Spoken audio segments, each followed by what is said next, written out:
Hi, Offending Angels was my first feature film. I made a short called Losing Heart, directed by Marion Bailey, and as a direct result of that, one of my actors, Paula O'Grady, who worked in the city when she wasn't acting, she introduced me to some possible financiers as we needed completion funding. That conversation with CFO Stanley Fink, later Lord Fink, went along the lines of, "What are you doing next?" At which point I pitched a rom-com about two lost lads who were given a guiding hand by two fledgling guardian angels, the biggest problems being for the angels that one was a dolphin in her former life and the other was squirrel. Hopefully you begin to see the com, if not the rom, in that.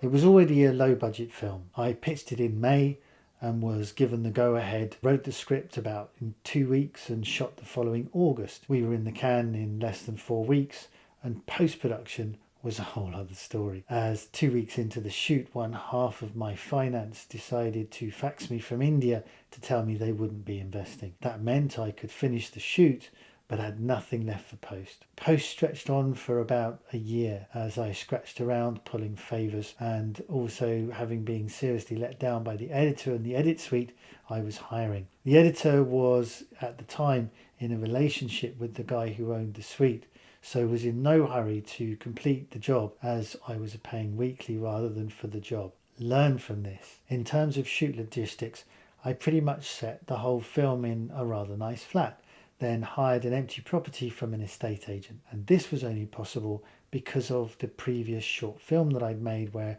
I found a flat. So having a relationship with that guy who had dealt with me once before, he was prepared to go again, only this time for a longer period of time. We set up in there. The line producer using an airless cupboard she put her computer and fax machine in. I also got several boxes of product placement foodstuffs for the kitchen, and we lived off a lot of those for the duration of the shoot. I did a deal with a local cafe to feed us for a good price at lunchtime, then managed to sort out the other outlying locations through phone calls and favours. A cafe owned by Stan that closed on a Sunday became another location. The only park with a bandstand that I didn't need to pay for was Queen's Park in North London, so we ended up using that.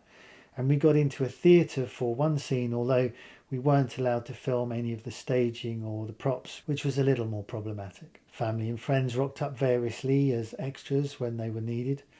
And I got really lucky in that I got the cast I wanted, and a couple of them, Steve Mangan and Jack Davenport, tore up their rather paltry checks and took great delight in throwing them disdainfully in my face. So many things were procured for free. The issue always was to look after it and ensure that it got back to the owner safely. I believe much of the flat was decorated in road signs for some reason. No idea how we came about getting those.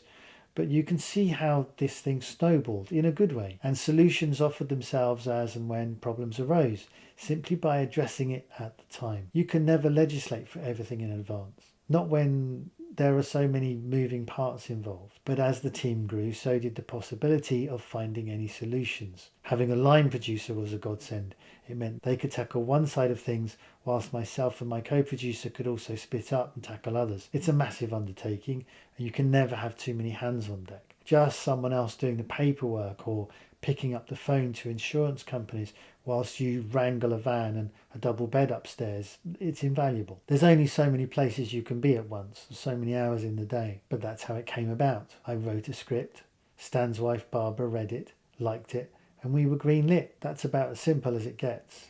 But the tale was much more complicated. I actually wrote a memoir called Anatomy of a Flop after the double-page spread in the Evening Standard about the making and the ending of Offending Angels. If there's enough interest shown, I might publish it.